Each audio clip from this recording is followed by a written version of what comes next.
నమస్తే, welcome to మనం TV. నేను మీ ప్రియాంక. కాళ్ళు వంకర్లు తిరగడం, అలానే కండరాలు పట్టేయడం, కాళ్ళు ఎక్కువగా తిమ్మిర్లు రావడం, ఇవన్నీ కూడా ఎందుకు వస్తాయి? అలానే దీనివల్ల మనకి రిపీట్. నమస్తే, వెల్కమ్ టు మనం టీవీ. నేను మీ ప్రియాంక. తరచుగా కాళ్ళు తిమ్మిర్లు రావడం, అలానే కాళ్ళు వంకర్లు పోవడం, కండరాలు పట్టేయడం లాంటివి మనం తరచూ చూస్తుంటాం. అయితే అసలు ఇవన్నీ మనకి ఎందుకు వస్తాయి, దీనికి ప్రధాన కారణాలు ఏంటి అనే విషయాన్ని మనం డాక్టర్ విజయభాస్కర్ గారిని అడిగి తెలుసుకుందాము. నమస్తే సార్. సార్, అసలు కాళ్ళు తిమ్మిర్లు రావడం లాంటివి ఎందుకు వస్తాయి, అలానే కండరాలు పట్టేసేసాయి అంటాము, అలానే కాళ్ళు ఒక్కొక్కసారి వంకర్లు పోతుంటాయి, వీటికి ప్రధాన కారణాలు ఏంటి? దీన్ని పెరిఫరల్ న్యూరోపతి అంటామండి. కాళ్ళు తిమ్మిర్లు రావడం, కండరాలు పట్టేసుకోవడము, అప్పుడప్పుడు కాళ్ళ వేళ్ళు ఇలా లోపలికి లాగేసుకొని అలా మళ్ళీ రిటర్న్ చేద్దామంటే కుదరకుని పరిస్థితుల్లో రావడము. ఇవి రెండు రకాలుగా ఉంటుంది. ఒకటి ఫిజియోలాజికల్, అంటే మనకు డే టు డే యాక్టివిటీస్లో నార్మల్గా కూడా ఇలాంటివి ఈ తిమ్మిర్లు కానీ లేకపోతే పట్టేసుకోవడం కానీ క్రాంప్స్ కానీ రావచ్చండి. రెండోది పెథలాజికల్ అంటే యూజువల్గా కొన్ని డిజీజెస్ ఉంటాయి. అవి మజిల్ డిజీజెస్ ఉంటాయి, మయోపతిక్ డిజీజెస్ అంటాము, లేకపోతే డిస్ట్రోఫిక్ మయోపతి అంటాము, లేదంటే మస్కులర్ డిజీజెస్ వలన కూడా, అంటే మేజర్ కండరాలలో క్యాన్సర్ ట్యూమర్స్ రావడం, ట్యూమర్స్ గడ్డలు పెరగడం, అంతేకాకుండా మనకు పెథలాజికల్గా ఇన్ఫెక్షన్స్ రావడం, ఈ యొక్క మజిల్స్లలో ఇన్ఫెక్షన్ రావడం, లేకపోతే మనం కంటిన్యూస్ నైట్ మేర్స్ అంటాం, డ్రీమ్స్లలో కూడా యూజువల్గా మన బ్రెయిన్ నుంచి ఒక రకంగా స్టిమ్యులేట్స్ మన పెరిఫరల్ పార్ట్స్లోకి పోతుంది. ఎప్పుడైతే ఒక ఆలోచన సరళి స్ట్రెస్ అనేది మన బ్రెయిన్లో రియాక్షన్ వచ్చినప్పుడు అది నరంలో ద్వారా పోయి ఏదో ఒక కాఫ్ మజిల్స్ కానీ, లెగ్ మజిల్స్ కానీ, ఫుట్ మజిల్స్ కానీ, లేకపోతే ఇతరత్ర ఆర్మ్ మజిల్స్లో కానీ మనకు కండరాలు ఒకలాంటి స్పాజమ్కి లోన్ అవుతాయి. ఆ నరం పట్టేసిన అంటాం, కండరం పట్టేయడం అంటే. ఇలాంటి పెథలాజికల్ చేంజెస్, ఫిజియోలాజికల్ చేంజెస్ రావటం వల్ల మనకు ఈ యొక్క న్యూరోపతి ఉంటుంది.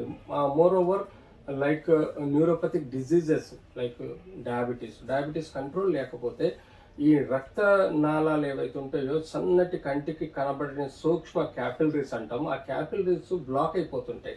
డయాబెటిక్లో ఫ్యాట్ వలన కానీ లేకపోతే వాటి యొక్క ఇన్ఫ్లమేషన్ వలన ఈ నరంకు సప్లై చేసే మైక్రోవాస్కులర్ని మేము క్యాపిలరీస్ అంటాం. ఆ క్యాపిలరీస్ కూడా సడన్గా బ్లాక్ అయిపోవడం డయాబెటీస్ వలన, అన్కంట్రోల్ డయాబెటీస్ వలన, తద్వారా కూడా ఆ నరానికి సప్లై చేసే స్పర్శ ఉండకపోవడం వల్ల ఆ నరం చుట్టూ మనకు బ్యాక్ ఇంపల్సెస్, బ్రెయిన్కి ఇచ్చే ఇంపల్సెస్ జీరో అవుతాయి. తద్వారా ఏమవుతుందంటే ఆ నరంలో బలం అంటూ ఉండదు, తిమ్మిరి ఉంటుంది. ప్లస్ ఆ మోటార్ యాక్టివిటీ అంటే నేను ఈ ఏళ్ళు ఆడిస్తున్నానంటే దీని ఉన్న కండరాలు నా బ్రెయిన్ నుంచి సిగ్నల్స్ పోయి ఆడమంటే ఇవి ఆడతాయి, అంతేగాని అవి ఆటోమేటిక్గా ఆడవు. సో అలాగా ఈ న్యూరోపతిలో మనకు ఈ నరాలు చచ్చుపడిపోయే ఆస్కారం ఉంటుంది. తద్వారా కూడా మనకు ఈ తిమ్మిర్లు రావడం, బలం తగ్గిపోవడం, కాఫ్ మజిల్స్లో మయాల్జియా రావడం, ఇంతేకాకుండా మనకు కొన్ని కండరాలు ఇంజురీ అయినప్పుడు కూడా దానిలో ఉండే స్తబ్దత, కొన్ని ఫైబర్స్ తెగిపోవటం వలన కూడా ఆ పెయిన్ వలన కూడా మనకు క్రాంప్స్ రావడం, వాటిని మజిల్స్ క్రాంప్స్ అంటాం, మజిల్ స్పాజమ్ అంటాం. సో ఇలా మనం చెప్పుకుంటూ పోతే చాలా రకాలుగా మనం చూడండి ఎలా బ్రెయిన్ నుంచి వెన్నుపూస నుంచి నరాలు మన పెరిఫరల్ పార్ట్స్కి సప్లై చేస్తుంది చూడండి.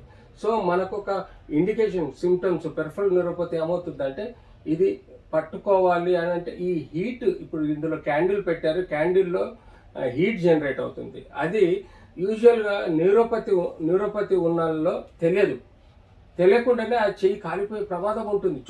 కళ్ళతో చూస్తుండగానే స్పర్శ లేకపోవడం వల్ల చెయ్యి కాలిపోయే ప్రమాదం ఉంటుంది. అదే న్యూరోపతి అంటే బలహీనత లేని వాళ్ళలో ఇది స్పర్శ తెలుస్తుంది కాబట్టి తను ఆటోమేటిక్గా చెయ్యిని లాగేస్తాడు. సో ఇలా మనం ప్రాక్టికల్గా ఎక్స్పోజర్లో చూసుకుంటే ఈ నరాల యొక్క బ్రెయిన్ నుంచి వెన్నుపూస నుంచి బాడీ మొత్తం సప్లై చేసే నరాల ఫిజియోలాజికల్, పెథలాజికల్ చేంజెస్ వలన ఇట్లాంటి మనం ప్రాబ్లమ్స్. ఇది చూడండి యాక్సాన్ అంటాము. ఈ యాక్సాన్ అంటే పెరిఫరల్ నరాల యొక్క కణం అండి. ఆ కణంలో motor activity and sensor activity. Motor activity అంటే కండరం ఆడిచ్చే పద్ధతిని మోటార్ యాక్టివిటీ అంటాం, కండరం బలాన్ని మోటార్ యాక్టివిటీ అంటాం, స్పర్శని సెన్సర్ యాక్టివిటీస్ అంటాం. సో ఈ రెండు గుణాలు కరెక్ట్ ఉన్నప్పుడు ఈ పెరిఫరల్ న్యూరోపతి అంటూ రాదు. సో దీని తగ్గట్టుగా మనం హైలీ న్యూట్రిషియస్ ఫుడ్ తీసుకోవాలి. బి కాంప్లెక్స్ డెఫిషియన్సీ ఉన్న వాళ్ళలో ఈ సమస్యలు ఎక్కువ వస్తాయి. లైక్ మెథ్కోబ్లమైన్ కానీ సైనోకోబ్లమైన్ కానీ మనకు B12 ఏదైతే విటమిన్ ఉందో అది సమృద్ధిగా ఉండాలి. దాంతోపాటు విటమిన్ డి, కాల్షియం కూడా సమృద్ధిగా బాడీలో ఉండాలి. అవి టెస్టులు చేసుకొని రెగ్యులర్గా ఆ మందులు వాడడం. డయాబెటీస్, హైపర్ టెన్షన్ వారి ఇతరత్ర క్యాన్సర్స్ కానీ లేకపోతే ఇతరత్ర లివర్ డిజీజ్ కానీ కిడ్నీ డిజీజ్ కానీ అప్రాప్రియేట్గా నార్మల్ చేసుకునే పద్ధతిలో ఉంటే అప్పుడు మన బాడీలో నరాలు కూడా బాగా పనిచేస్తాయి. మనకు మెదడు అండ్ నరాలు బాగా న్యూట్రిషియస్గా మంచిగా ఉండాలనుకుంటే డైలీ ఒక half an hour meditation, yoga, spiritual activities, walking, low grade high grade exercises, even gym కూడా మంచి ఆపర్చునిటీ. తద్వారా మనకు డయాబెటీస్లో కూడా ఈ యాక్టివిటీ, ఎక్సర్సైజ్ యాక్టివిటీ చేయటం వలన ఈ నరానికి సంబంధించిన మజిల్స్, నరానికి సంబంధించిన ఆర్టరీస్ బలోపేతమై అందులోనే క్లాట్స్ను కూడా డిస్లాట్ చేసి రక్త ప్రసారం ఎక్కువగా ఉన్నప్పుడు ఈ న్యూరోపతి ప్రాబ్లమ్స్ తగ్గి వాళ్ళు హ్యాపీగా ఉండగలుగుతారు. Thank you so much.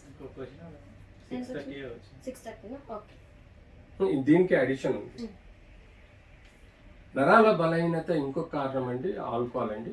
Alcohol and drugs mostly నరాల వీక్నెస్కి కారణం అవుతుంది. ఎందుకంటే అది నార్కోటిక్స్ అనేది మనం కామన్గా మ్యారిజువానా ఉంది, బ్రౌన్ షుగర్ ఉంది, లేకపోతే గంజాయి ఉంది, లేకపోతే ఇతరత్ర మనకు తీసుకునే నార్కోటిక్స్లో బ్రెయిన్ మీద ఎఫెక్ట్ పడే ఆస్కారం ఉంటుంది. బ్రెయిన్లో ఉండే సెల్స్, కణాల మీద కూడా ఎక్కువగా ఎఫెక్ట్ అయ్యే ఆస్కారం ఉంటుంది. తద్వారా దానిలో ఉండే మోటార్ అండ్ సెన్సరీ యాక్టివిటీ కూడా తగ్గే ఆస్కారం ఉంటుంది. దాన్ని సైకలాజికల్గా మెదడు మీద ఉండే ప్రభావము ఆ వ్యక్తిని సొసైటీలో మానసికంగా, శారీరకంగా, ఆర్థికంగా దెబ్బతీసే ప్రమాదం కూడా ఉంటుంది. కాబట్టి ఇలాంటి చెడు అలవాట్లున్న ఆల్కహాల్ కానీ లేకపోతే స్మోకింగ్ కానీ లేకపోతే ఇతరత్ర నార్కోటిక్స్ కానీ తీసుకున్న వాళ్ళు అవాయిడ్ చేయడము, కంప్లీట్ అబండన్ చేయడము, లేకపోతే ఈ నార్కోటిక్ ప్రొడక్ట్స్ని బ్యాన్ చేయడము కూడా చేయాలి. ఈ మధ్యకాలంలో మనం ప్రతి సినిమాలో ఫస్ట్ స్లైడ్ పొగ తాగొద్దు, ఆల్కహాల్ తీసుకోవద్దు అని అంటున్నాం. కానీ అదే సినిమాలో మళ్ళీ హీరోగా స్టైల్గా సిగరెట్లు పట్టుకొని తాగడము, ఆల్కహాల్ తీసుకోవడం అన్నీ చూపెడుతున్నారు. దాని అర్థం లేదు. ఇలాంటి విషయాల్లో గవర్నమెంట్ స్ట్రింజెంట్గా ఉండాలి. సినిమాల్లో షూటింగ్లో సిగరెట్ అసలు ముట్టుకోకుండా, ఆల్కహాల్ ముట్టుకోకుండా విజువలైజ్ చేయాలి. మీరు అనవసరంగా ఇటు ప్రకటనలు ఇచ్చి అటు సినిమాలో కానీ బయట కానీ విపరీతంగా మీరు లోనికి పోయే అంటే ఈ అలవాట్లకు లోనే ప్రకారంగా ఉంటే దయచేసి ఇవి కంప్లీట్ బ్యాన్ చేయాలి. అంతేకాకుండా అలాంటి దృశ్యాలను కూడా సినిమాలో చూపించకుండా జాగ్రత్త పడాలి. Thank you so much. అయిపోయింది. Thank you sir. ఇది ఏంటి స్కిన్ ప్రాబ్లం ఏంటి?